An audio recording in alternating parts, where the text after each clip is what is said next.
Muy bien. Recordemos que nosotros estamos estudiando el tercer ángel, el tercer ángel a la luz del santuario. Entonces, ya hemos estudiado parte de la adoración y parte, porque realmente no es todo el tema de la adoración, pero entonces, algo que rescato del tema de la adoración que vimos ayer y vimos la semana pasada, y tiene que ver con lo que decía Ana, con lo que decía Rosa. La adoración tiene que ver con la obediencia acorde a como Jesús lo mostró. Tiene que ver con no tentar a Dios conforme a Jesús lo mostró. Tiene que ver con darle respeto a lo que Dios le da vida y no seguir el cuento de la piedra que nos muestra Satanás. Entonces, maná, es decir, alimento de Dios, ¿cierto? La vara, que es el poder de Dios, confiar en el poder de Dios para no tentar a Dios, los mandamientos. Esos tres elementos que están dentro del arca nos enseñan la verdadera adoración a Dios, la verdadera adoración. Y la verdadera adoración comienza con una actitud frente a Dios. ¿De qué te alimentas? Aliméntate de Dios, de la boca de Dios. Aliméntate de lo que Dios dejó para que sea agradable tu proceder para con Dios. ¿En qué reside tu confianza? Tu confianza debe residir en el poder de Dios. Eh, ¿De qué manera es tu carácter? Tu carácter debe reflejar la ley de Dios, así como el carácter de Jesús reflejaba la ley de Dios. Pero entonces ahora el versículo de Apocalipsis 14:9 no solamente habla de la adoración, habla de la bestia y habla de una marca que quiere poner esa bestia. Hoy no vamos a hablar de la bestia, hoy vamos a hablar principalmente de la marca, ¿de acuerdo?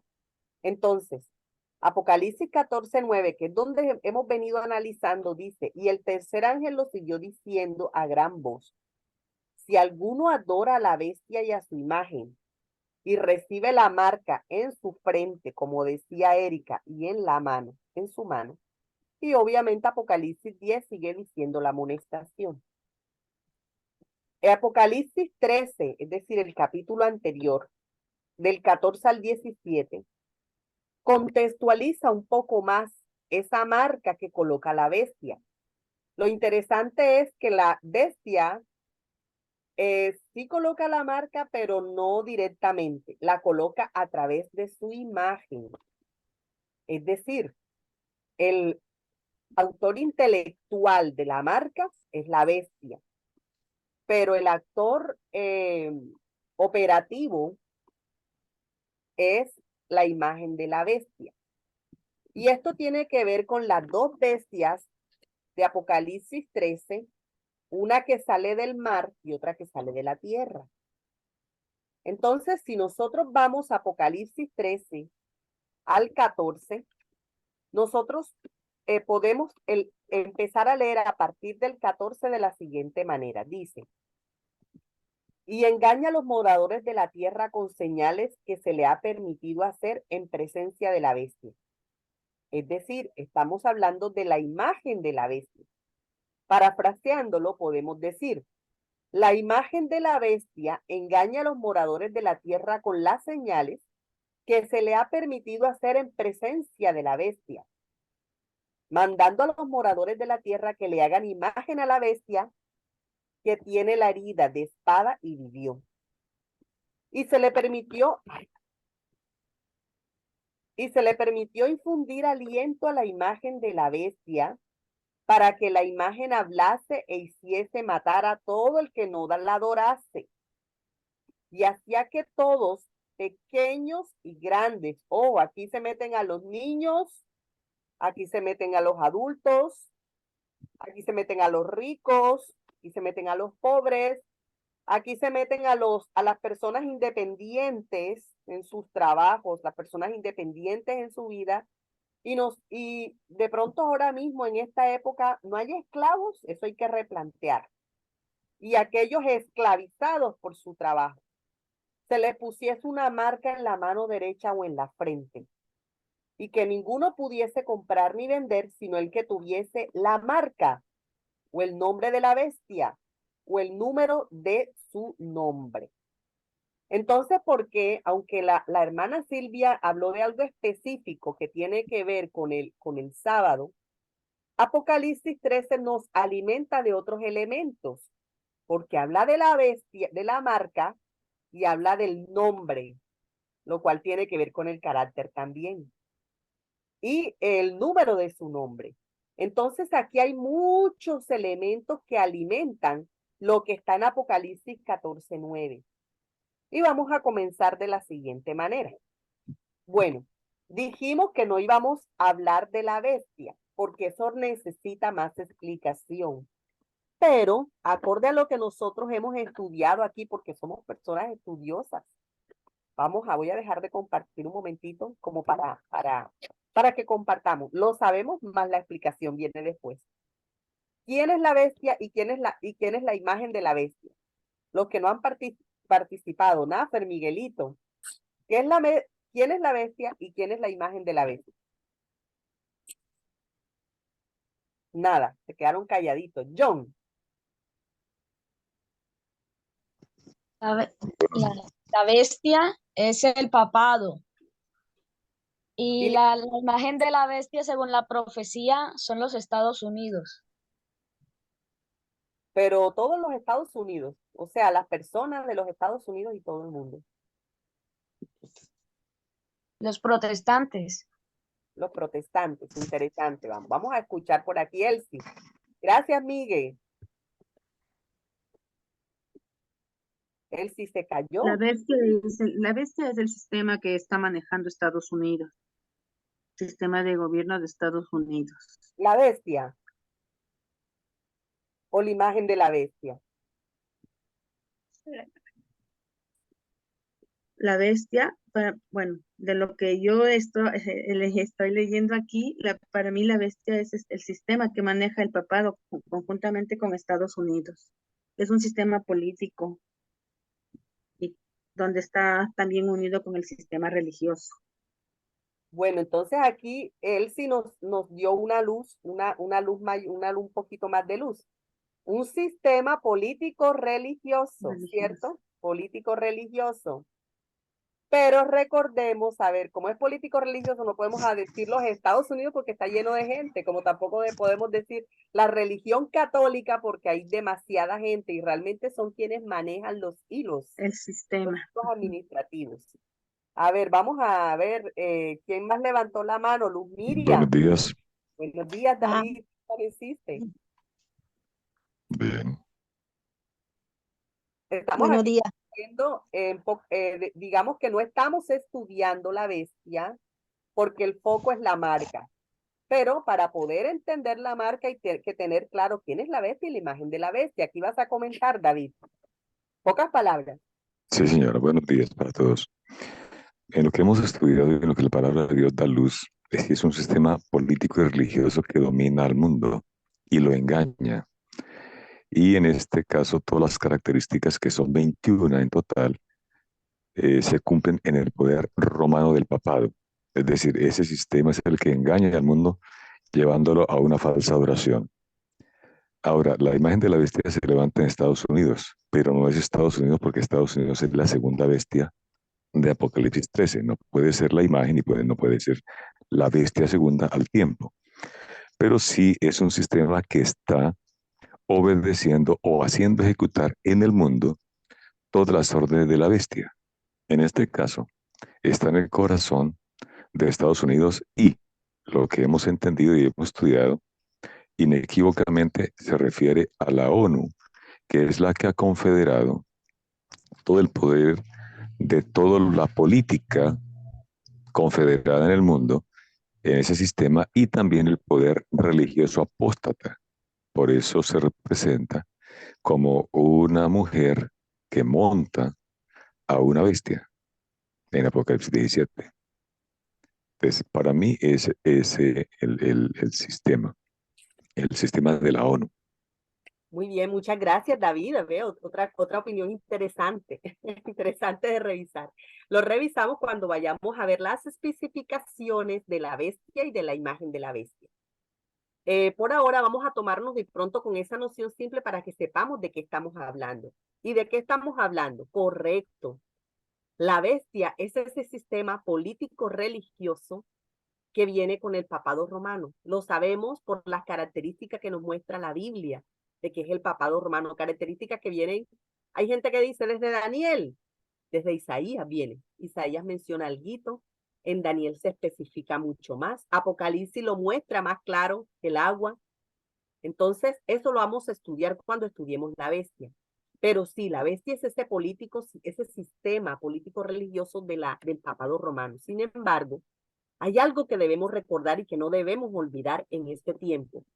El papado romano recibió una estocada mortal, como lo menciona la Apocalipsis. Es decir, es ese cuerno pequeño que fue, mire, serruchado, que fue cortado. Entonces su poder se cercenó. ¿Por qué se cercenó? Porque recuerden de que una división de lo político y de lo religioso. Entonces, como quien dice, mande allá en lo religioso, pero no mande en lo político. Sin embargo, la bestia se empezó a recuperar. Y hoy en día está en todo su esplendor. Y es que maneja los hilos políticos en todo el mundo. ¿Pero por qué los maneja? Porque él no puede regir. ¿Y por qué no puede regir? Porque ya no estamos como en la Edad Media, ya no estamos debajo de la tiranía papal. Ya el papado no es quien manda a nivel, ¿cómo se dice? Oficialmente. No es quien manda, no es quien determina leyes y se cumplen sus leyes. Él no tiene ese poder a nivel mundial. Entonces, como él no tiene a nivel mundial, no tiene como que oficialmente el poder, no lo tiene. Entonces lo que hace es que tiene títeres. ¿Se acuerdan? Cómo maneja hilos y colocan los títeres abajo.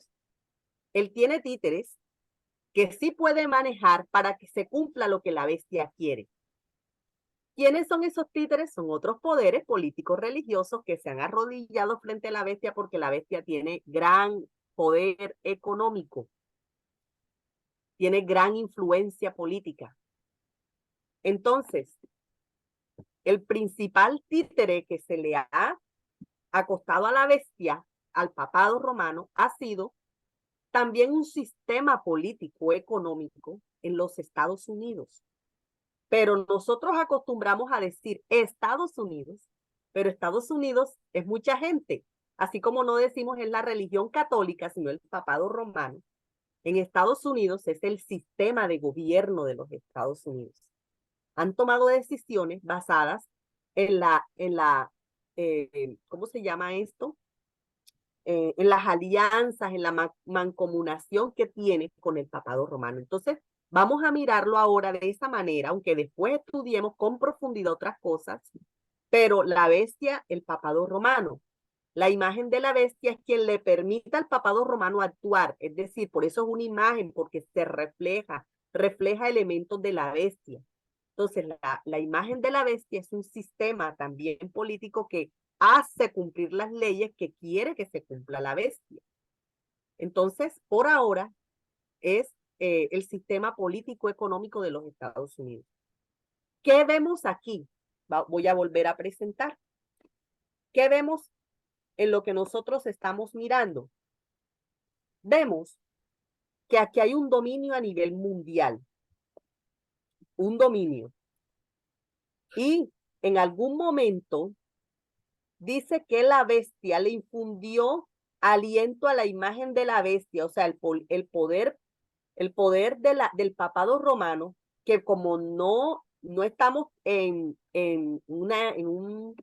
no es un sistema único, aunque quieren globalizarlo, de todas maneras hay gobernante en cada país, en cada nación.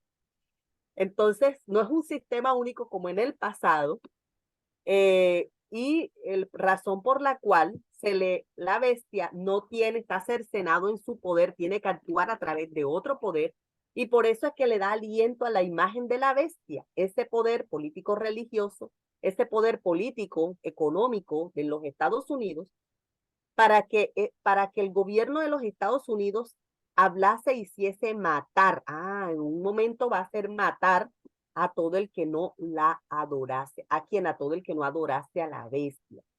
Entonces aquí hay otro tipo de poder, otro tipo de acción militar, ¿verdad? Y hacía que todos, aquí estamos hablando de niños, grandes, ricos, pobres, libres, esclavos, se les pusiese una marca en la mano derecha o en la frente. Muy bien, vamos a revisar lo siguiente. ¿Qué es una marca, hermanos?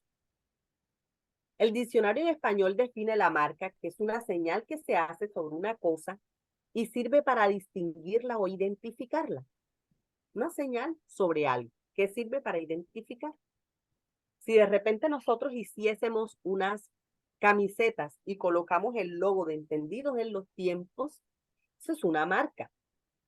Y esa marca sirve para identificar, esa persona está haciendo una actividad, pero esa persona pertenece al grupo Entendidos en los Tiempos. Para eso son los logos también. Entonces, sencillamente una marca es una señal. Esta señal también se define como señal o huella que deja un golpe, una herida o una presión. Aún tiene en el brazo la marca de los arañazos del gato, por ejemplo. Es decir, si tú golpeas algo tan fuerte, le puedes dejar una marca. Entonces la marca también es una impresión sobre algo, ¿verdad? Eso es una marca, una señal. Y lo tercero es, la marca también es un nombre comercial de un fabricante, que un fabricante pone a un producto. Son tres conceptos que usted encuentra en el diccionario. Son tres conceptos correlacionados. ¿Y qué podemos decir de esa marca? ¿Cuántas marcas existen en la Biblia? Bueno, vamos a revisar. La Biblia menciona 2 marcas. Apocalipsis 13:16, Ezequiel 20:12 y 20. ¿Quién puede leer Apocalipsis 13:16? Vamos a pedirle el favor a Erika si puede leer Apocalipsis 13:16 y vamos a pedirle el favor a Diana que lea Apocalipsis 20:12 y 20. Erika, Apocalipsis 13:16. Sí, en Apocalipsis 13:16 dice, y hacía que a todos, pequeños y grandes, ricos y pobres, libres y esclavos, se les pusiera una marca en la mano derecha o en la frente. Muchas gracias. Entonces ahí vemos una marca que pone la imagen de la bestia, pero está actuando es en representación de la bestia, ¿de acuerdo? Y vamos a ver qué dice Ezequiel 20:2 y 20. Dianis, estás por allí. Gracias, Erika.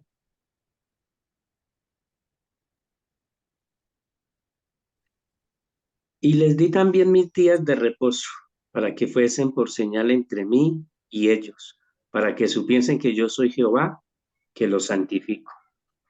Y santificad mis días de reposo y sean por señal entre mí y vosotros, para que sepáis que yo soy Jehová, vuestro Dios.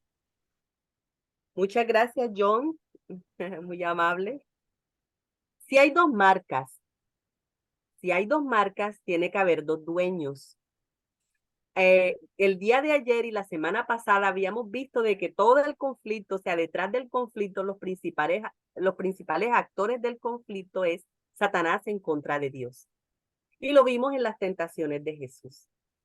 Entonces, si hay 2 dueños, tiene necesariamente que haber 2 clases de productos. Los que obedecen a Dios y los que obedecen al diablo. Lo veíamos ayer en las tentaciones de Jesús, los que le siguen la cuerda al diablo y los que realmente resisten al diablo y le prestan más atención a lo que dice el Señor en el escrito está. Entonces, ¿qué es la marca?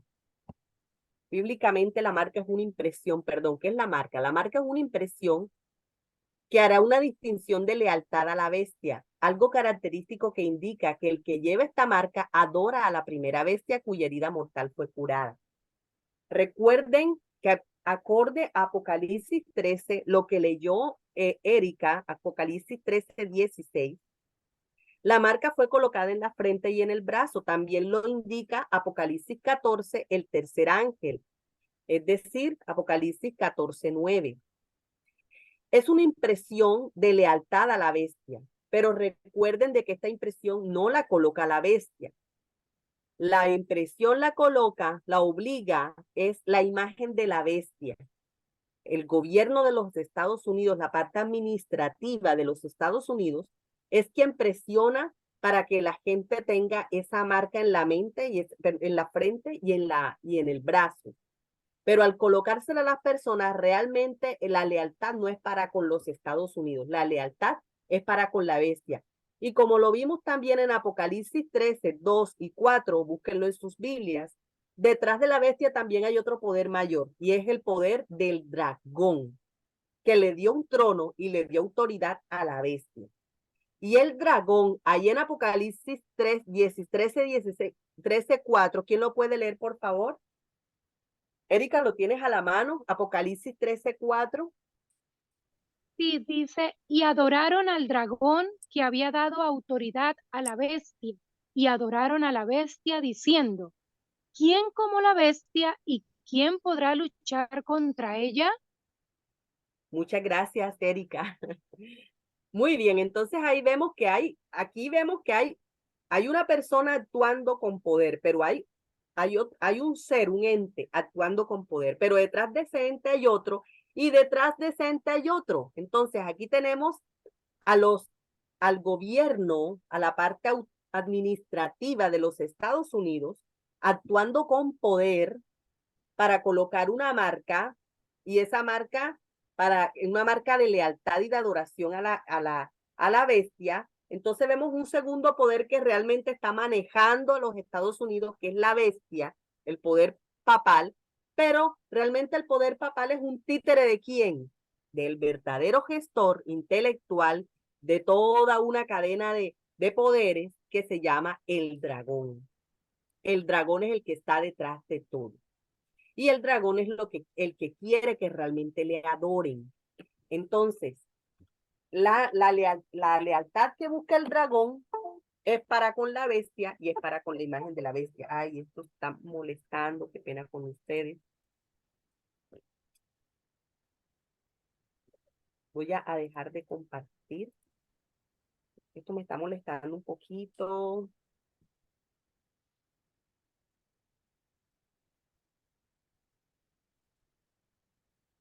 Listo.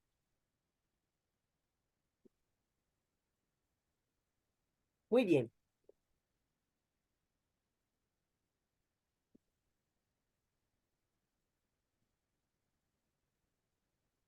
¿Dónde se encuentra el sello de Dios?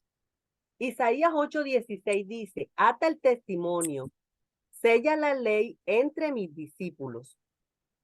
Ata el testimonio, sella la ley entre mis discípulos. Éxodo 25:16.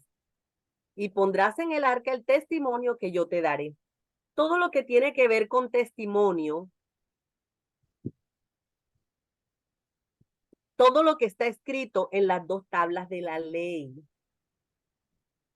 Cuando se habla en la Biblia, la mayor parte de testimonio tiene que ver con lo que está escrito en la ley de Dios. Ustedes me dirán, ay hermana, pero acuérdese lo que dice Apocalipsis 12:17, que el testimonio de Jesús es el espíritu de la profecía. Correcto también, pero está correlacionado, porque es el espíritu de la profecía. ¿Quién es el que da el testimonio?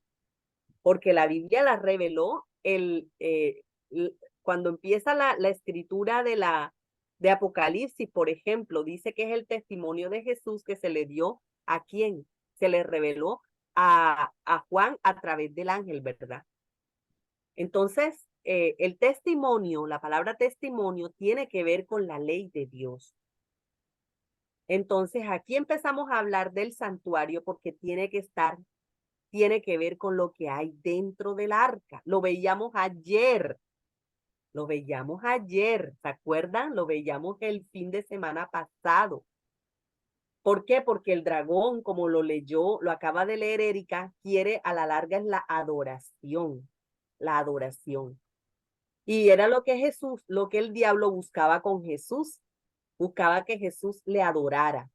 Pero las tres respuestas que dio Jesús tienen que ver con lo que está dentro del arca. Lo explicamos muy bien en el día de ayer, lo explicamos muy bien la semana pasada. Entonces, el hecho de que el testimonio estuviera sobre la cabeza del discípulo, basándome en el versículo que está en Isaías 8:16, ata el testimonio, sella la ley entre mis discípulos, e implica que el discípulo debe pensar constantemente en la ley de Dios. Debe hacer de la ley de Dios su delicia. La segunda parte del texto, ¿de cuál texto? Del que está en Isaías 8:16. Ata el testimonio, sella la ley entre mis discípulos, sella la ley entre mis discípulos.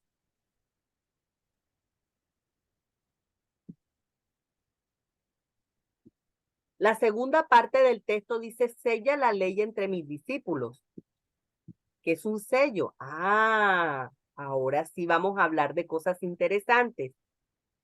Sello es tanto el objeto que deja una marca como la marca dejada por el objeto.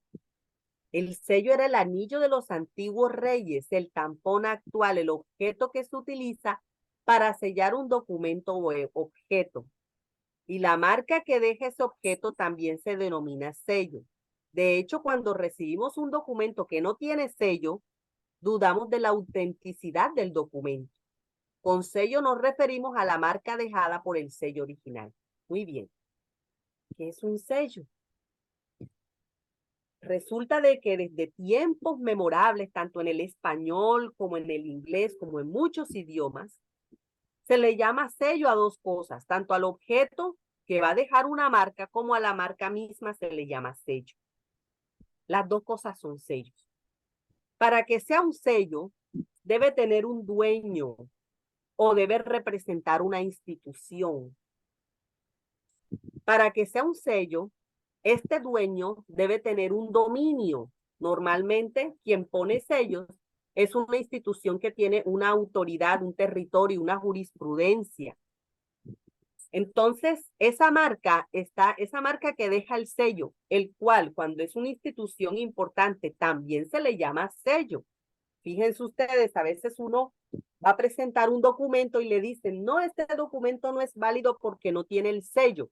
No dicen porque tiene la marca, sino le llaman porque no tiene el sello.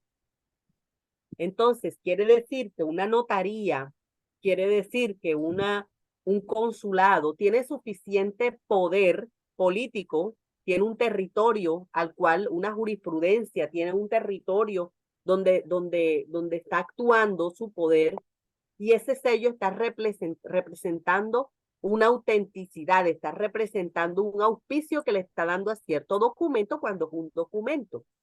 Así de importante es el sello, porque el sello te permite o no te permite.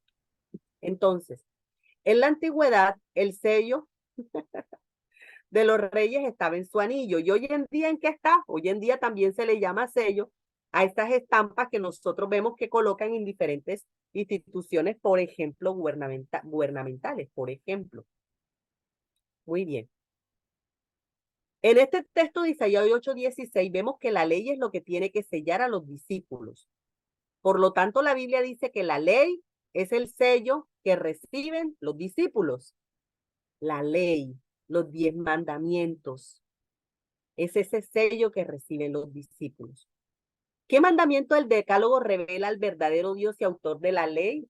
Esto está cogiendo más forma, ¿verdad? Entonces, tienes razón lo que dijo al principio Ana. ¿Tienes razón lo que dijo al principio Rosa? Sí, tienen razón. Porque resulta que el sello de Dios, esa lealtad que necesita el Señor la graba en la mente y en el corazón de sus discípulos y constantemente tienen que pensar y obedecer y seguir la ley de Dios. La ley de Dios refleja el carácter de Dios. Entonces no estaban hablando algo diferente a lo que estamos hablando aquí. Lo que pasa es que hay una serie de conceptos concadenados que debemos saber entender.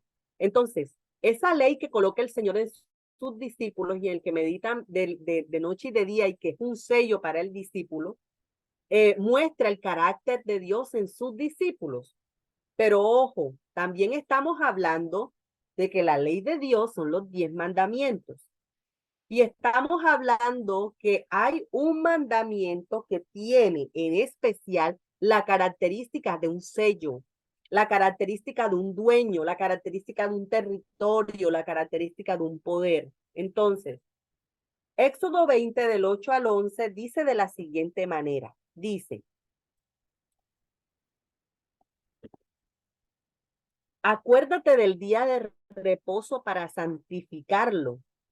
6 días trabajarás y harás toda tu obra, mas el séptimo día es reposo para Jehová tu Dios.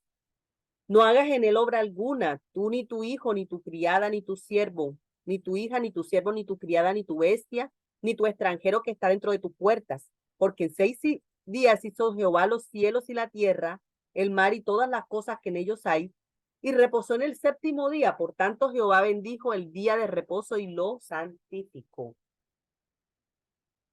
Fíjate algo, querido hermano. En el cuarto mandamiento encontramos todas las características de un sello y por lo tanto convierten la ley de Dios en un sello. Fíjate algo. ¿Quién es el nombre del sello? Dice Jehová Dios. ¿Qué título? ¿Cuál es el título? El título es creador, acorde al mandamiento del sábado. ¿Cuál es el territorio de Jehová Dios? Toda la tierra, toda la creación. Entonces, el sábado tiene todos los elementos del sello de Dios. Ahora, lo estamos sacando por análisis, lo estamos sacando por exegética de los versículos bíblicos. Sin embargo, la Biblia también lo dice claramente. Miren lo que dice, ¿qué razón presenta Dios para que el sábado sea una señal eterna entre él y su pueblo? Bueno, resulta, y perdonen, yo normalmente no escojo imágenes pixeladas. Me estoy sobreescribiendo sobre algo que ya estaba. Bueno, señales para siempre entre mí y los hijos de Israel, porque en 6 días hizo Jehová los cielos y la tierra, y en el séptimo día cesó y reposó. Éxodo 31, 17. Entonces, para empezar, es la Biblia misma quien dice que el día de reposo, sábado, es una señal. Podemos notar que en este texto se nos indica que el sábado es una señal, pero habíamos hablado que señal también tiene que ver con sello, que nos recuerda que Dios es el creador. ¿Me están escuchando? Dice internet inestable. ¿Sí alcanzaron a escuchar? Sí, claro, hermana. Gracias. Muy bien. Entonces, Éxodo 31, 17 nos está indicando que el sábado es una señal para siempre entre Dios y sus hijos. Si santificamos el sábado, nuestra mente nos recuerda a nuestro amante creador. ¿De qué es la señal de observancia del sábado? Bueno, vamos a ver. Ezequiel 20:20, y santificad mis días de reposo y sean por señal entre mí y vosotros, para que sepáis que yo soy Jehová vuestro Dios. En este texto se nos indica que el sábado es una señal o sello que nos distingue por la obediencia. Entonces, así como lo dijimos al principio, todo está concadenado. La señal es decir, cuando usted va a la notaría y en la notaría está buscando la autenticidad de un documento, aquí está el documento, usted llega a la notaría, el notario ve el documento y pone un ¿qué? Un sello. Y cuando usted tiene el sello, ya tiene la autenticidad del documento. Pero usted de repente llega al hospital y entrega el documento. Permítanme, les hago una pregunta importante. Para el hospital, ¿qué es más importante? ¿El documento o el sello? El sello. El sello, dice Erika. ¿Quién más opina diferente?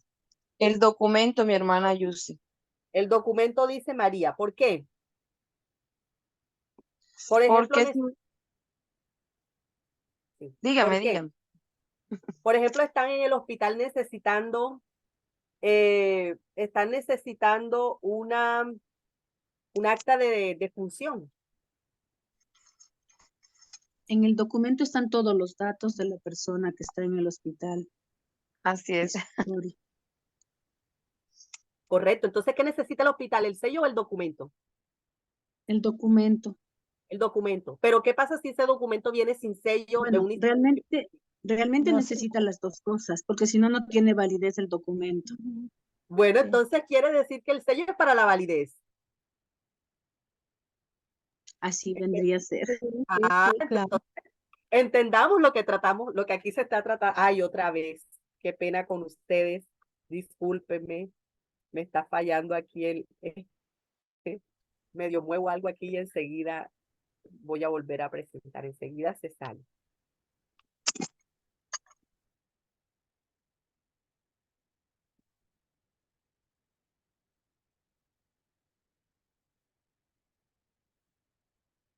Ok. Permítame un momento, por favor.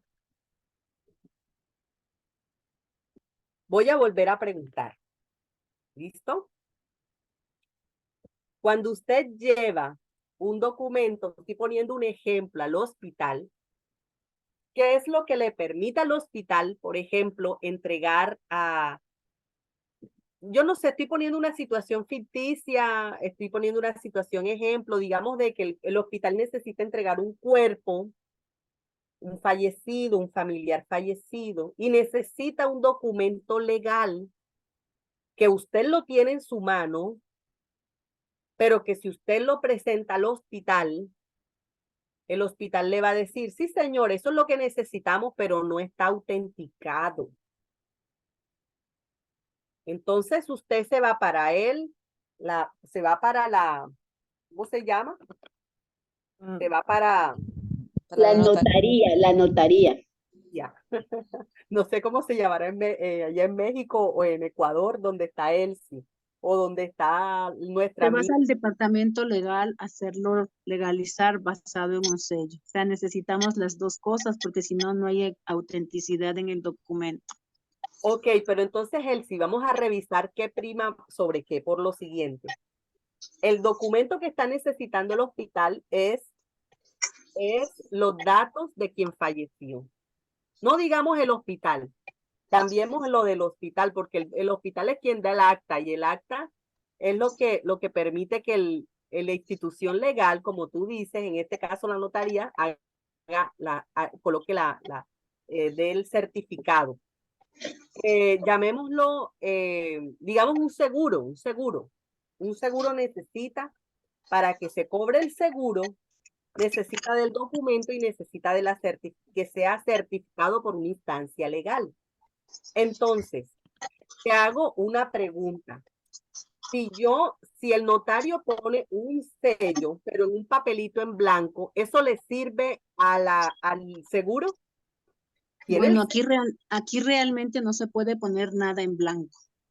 Tiene Bueno, que venir digamos, la el situación documento. ficticia, Elsie, de que yo ignorantemente, como me están pidiendo es el sello de la notaría, tengo el sello, o sea, cogí, falsifiqué el sello, tengo el sello en un documento en blanco y presento el sello. Con eso trabaja con eso trabaja el seguro, no, ¿verdad? Sí, bueno, aquí sí tú no tienes en los documentos sellados, incluso todos los documentos, todas las hojas del documento no dan paso. Tú me estás entendiendo lo que estoy tratando de decirte. Sí, o sea, es una situación ficticia, pero mi opinión No, es decir, el seguro va a trabajar con un sello solamente sin el contenido del documento. No. De que le aquí no, sirve, no, aquí no. Aquí es el correcto, contenido en y el Colombia sello. tampoco. Entonces, el sello solo por sí mismo no dice No nada. funciona, así es. Correcto, el sello solo solamente está indicando la autenticidad, pero ¿de qué? De un documento. En el Así. caso del ejemplo que estoy colocando. Entonces, el sello solamente sirve para la autenticidad. Y con lo que trabajan es con el documento. porque el documento tiene información por dentro que les va a permitir actuar sobre muchas cosas. ¿Cuál es mi punto? ¿Cuál es mi punto? ¿Qué es lo que trato de decir? Lo que trato de decir es, los días de reposo son la señal. Los días de reposo tienen el sello de Dios, tienen la autenticidad de Dios. Pero entonces resulta de que esa autenticidad de Dios está encima de, según lo que hemos venido entendiendo del versículo que está en Isaías, esa autenticidad de Dios está en un marco. Entonces aquí vamos a hablar del documento, pero nosotros no somos documentos. Está en el marco de los discípulos de Dios. Entonces los discípulos de Dios deben tener eso inmerso en su corazón, inmerso en su mente, inmerso en su brazo, inmerso en todo lo que hacen. Por eso es que tanto Rosa como Ana hablaban del carácter. ¿Por qué? Porque a la larga somos nosotros quienes reflejamos que dentro de nuestro carácter tenemos bien entendidito el sábado al punto tal de que no podemos hacer otra cosa que no sea obedecer a Dios, por mucho que los gobiernos nos presionen. Entonces, el sábado es la señal, pero esta señal no viene sola, esta señal viene por una impresión que ha dejado el Señor en nuestra mente, en nuestro corazón, y se puede reflejar en el carácter del discípulo de Dios. A eso que me refiero. Es decir, el sello solo no funciona para un seguro, por ejemplo. Funciona el sello y el documento. El documento es lo que ellos necesitan, pero tiene que tener la autenticidad del sello. Muy bien. Entonces, además de reconocer a Dios como creador, ¿de qué más les la señal del sábado? Éxodo 31:13. Tú hablarás a los hijos de Israel diciendo, en verdad vosotros guardaréis mis días de reposo porque es señal entre mí y vosotros por vuestras generaciones para que sepáis que yo soy Jehová que os santifico. En este texto se nos indica que el sábado es una señal, un sello que nos identifica como el pueblo que está siendo santificado por Dios. Muy bien. Para terminar, porque ya es tardecito, la lucha en la profecía de Apocalipsis 13, del 11 al 18, tendrá como centro la ley de Dios, específicamente el cuarto mandamiento, la santificación del sábado. ¿Cuál es la señal que distingue a los seguidores de la bestia? La observancia del domingo constituye la señal de sumisión a la bestia, pero esto será solo cuando resurja, ahí resurge, está mal escrito, perdón, el poder de la bestia y la observancia del domingo se imponga como una ley civil que debe guardarse. Muy bien. Lo que hablaba, vamos a terminar con esto que hablaba Erika. Dos puntos importantes de esta señal, la mano y la frente. Mateo 7:21 dice, no todo el que me dice Señor, Señor entrará en el reino de los cielos, sino el que hace la voluntad de mi Padre que está en los cielos. Entonces, en la mano y en la frente. En la frente es tu convicción. Convicción. Y en la mano está representando el aspecto laboral. La mano es lo que trabaja, lo que hace cosas. La mente es tu convicción y la mano es el actuar. La mente la convicción, la mano el actuar. Primero estamos convencidos y después actuamos. ¿Por qué se necesitan las dos partes? Les voy a decir por qué. ¿Han escuchado ustedes personas que dicen, yo sé que el sábado es el día del Señor, pero si yo no dejo de trabajar, si yo dejo de trabajar en sábado, me sacan de la empresa y se mueren mis hijos porque no tengo nada que comer? ¿Les suena esto familiar? ¿Qué dicen ustedes? ¿Alguien tiene el micrófono encendido? Por favor, si lo puede cerrar. Y alguien que quiera opinar. ¿Han escuchado eso? Yo sé que Sí, a diario se escucha. Yo sé que el sábado es el día de reposo, la convicción. Pero si yo no trabajo en sábado, me sacan de la empresa y se quedan mis hijitos sin comer. ¿Usted piensa que ahí hay un verdadero guardar el día de reposo? No, ¿verdad? No, No. no, ahí hay falta de fe incluso, porque si tenemos que dejar ese trabajo, pues el Señor mismo se encarga de darnos las bendiciones y de ver otras cosas, otras actividades que las podemos realizar. O sea, ahí no hay ninguna verdadera situación de guardar el día sábado. Correcto. Pero entonces aquí es la frente y la mano. Y siempre se ha representado la mano como la parte laboral. Tiene que ver con la parte laboral, pero realmente tiene que ver es con un accionar. El ejemplo que le coloqué es un ejemplo muy regular de muchas personas cuando no guardan el sábado. Pero te voy a dar otro ejemplo que escuchamos con frecuencia aún dentro de las personas que entre comillas dice que guardan el sábado. Yo sé que el sábado es el día de reposo. Yo guardo el sábado. Pero si yo no me lavo toda esta platera que está aquí, vienen los ratones y después se me meten los ratones en la casa. Entonces, por eso yo tengo que durar 2 horas lavando los platos antes de ir a la iglesia o antes de hacer cualquier cosa en sábado. Ahí no está metida la mano. ¿Qué piensan ustedes de eso? ¿Estoy siendo muy exagerada yo? ¿Creen que estoy siendo exagerada? Hermana Yusi, usted es una fanática. ¿Qué piensan ustedes? De pronto no exagerar, sino razonar las cosas, eso es verdad, eso es muy cierto. Se desportilla el sábado haciendo ciertas cosas que le parecen a uno muy fácil hacerlas. Bueno, el Señor nos dio 6 días, ¿no? Tenemos 6 días para organizar. Tenemos un viernes, día de preparación.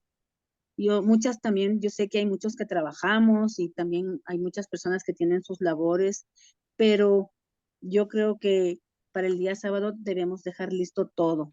También me han dicho que soy fanática, pero eso es lo que el Señor quiere. El Señor no nos quiere tibios. No, la hermana Yusi está hablando acerca de las cosas que pasan el sábado, por ejemplo. Almorzamos o desayunamos y quedó la loza. Y entonces yo digo, ay, no, tengo que lavar esto antes de irme para la iglesia, porque esto no puede quedar así, todo sucio.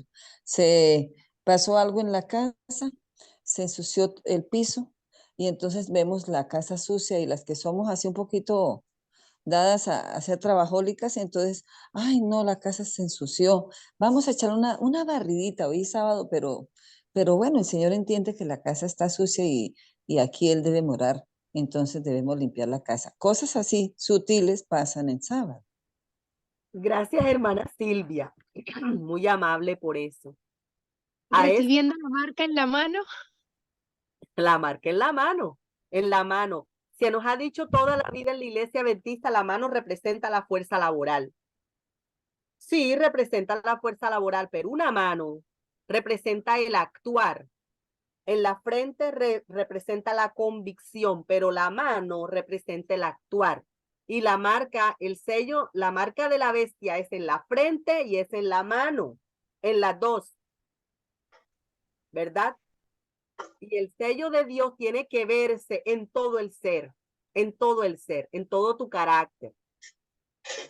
Nosotros muchas veces decimos guardamos el sábado, pero sería interesante la próxima semana revisar algunos textos del espíritu de profecía que nos van a confrontar.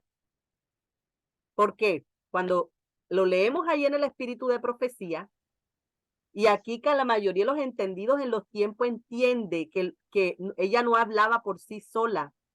Dios le estaba dando luz a Ellen White cuando escribía, es luz de Dios. Como es luz de Dios no la podemos desechar.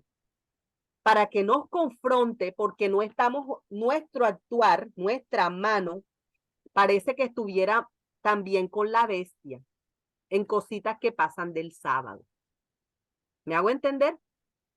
Y gracias, hermana Silvia, por esa acotación. Yo no estoy hablando ya con los de afuera, yo estoy hablando con los de adentro. Analicemos, mi hermano, si realmente estamos guardando el sábado. No nos vamos a poner en la posición de los judíos antiguos, que si tú caminabas 1000 pasos, ya hasta 1000 pasos era permitido. No ese tipo de cosas, pero sí revisarlo a la luz del espíritu de profecía, porque estamos olvidándonos un poquito de la mano, del actuar. ¿Cuál es el punto del sábado? Llamarlo delicia santa para Jehová tu Dios.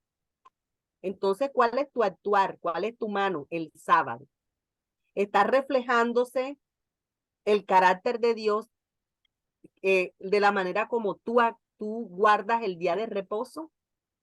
Analiza qué hiciste ayer en el día de reposo. ¿Te acuerdas que en el día de ayer tempranito yo te dije, analiza las conversaciones de las señoras y los señores después del almuerzo? ¿Quién me quiere decir su experiencia del sábado de ayer? ¿Hablaron solamente de cosas de Dios o hablaron de cosas triviales? También se hablan cosas triviales, hermana. ¿Para qué? ¿Cómo guardaste tu sábado ayer, John?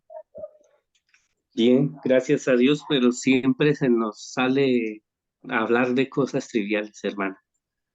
Sí, y eso es un proceso una lucha que como cristianos tenemos que pedirle al Espíritu Santo que lo haga completo en nuestra vida.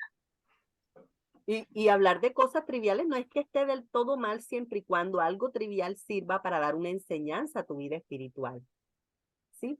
Pero si el contexto es otro, si el contexto es algo trivial para divertirte, para agradarte, para echar el chisme, eso, ¿dónde está lo espiritual allí? ¿Dónde está la edificación allí? ¿Sí? ¿Alguien más quiere contar? Habíamos dicho que íbamos a hacer una prueba en el día de ayer, en el día sábado. A ver si en el día sábado escuchabas después del almuerzo si se hablaba de algo que edifica o algo que no. Por ejemplo, Luis, ¿qué escuchaste después de la iglesia, después del almuerzo? A ver, Jorge, María. Luis Carrero, hermana, se escuchan mucha charla triviales. Y por ejemplo, fuimos a dar un estudio a una visita que llegó, y la visita sí vino a la iglesia, pero ella quería que fuéramos a la casa, y por el camino contando cosas personales de ella y eso, pero entonces uno solamente como tiene que llevarle como, o sea, no estar como en contra de lo que ella está diciendo, bueno, o así, o en fin, pero o sea, se escuchan cosas que no se deberían de hablar en el día santo del Señor. Pero esas son Sí. dos cosas diferentes. Si tú estás entre adventistas que guardan el día de reposo, podemos nosotros desviar la conversación trivial para algo que tenga una enseñanza. Pero si estás con un tercero que no conoce del Señor, sería bueno que en medio de la conversación trivial, tú le digas pinceladas del escrito está para llevar la conversación a donde tú la quieres llevar. ¿A dónde la quieres llevar? Para darle un mensaje a esa persona de la vida espiritual. Que ella hable, que se desahogue, que le diga que ella no guarda el sábado. Entonces lo mínimo que podemos hacer por ella es escucharla. ¿Sí? Pero ¿qué debes hacer tú dentro de la conversación que estás llevándole a ella?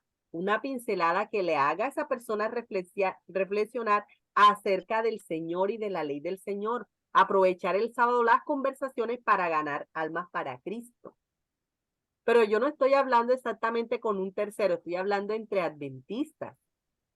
Muchas veces desperdiciamos el sábado hablando cosas triviales, deleitándonos en chismes, deleitándonos en muchas cosas, pero poca edificación. Entonces eso es lo que hay que sopesar. Espero que se entienda bien mi punto. Mi punto es un llamado a reflexionar qué tan edificantes son las palabras que usamos en el sábado. Ese es mi punto, ¿de acuerdo? Y esto no, tenemos que sopesarlo nosotros y la próxima semana vamos a revisar esas cositas importantes que están ahí en el espíritu de profecía, en la ley de Dios, para que cada uno de nosotros reflexione si la mano, el accionar, está conforme a la convicción, ¿de acuerdo? Hermanos, muchísimas gracias por su tiempo. Gracias por estar aquí con nosotros. Vamos a orar, hermano Luis, también a cortar la grabación y vamos a comentar, ¿de acuerdo? Oramos. Y voy a terminar con una oración y le voy a pedir a mi hermana Silvia que también pueda orar, ¿sí? Y al hermano David, creo que David se fue. Bueno, muy bien, oremos. Bendito Dios que estás en el cielo, te agradecemos, Señor, por tu bendición, te agradecemos por tu cuidado. Gracias, oh Padre Santo, porque tú diriges nuestros pasos y nos quieres limpiar y nos quieres perfeccionar. Te pedimos, Señor, que tu Espíritu Santo esté aquí con nosotros, ayudándonos a entender este tema. En el nombre de Cristo Jesús. Amén. Amén. Muy bien. Abramos nuestros micrófonos, los que nos quedamos de pronto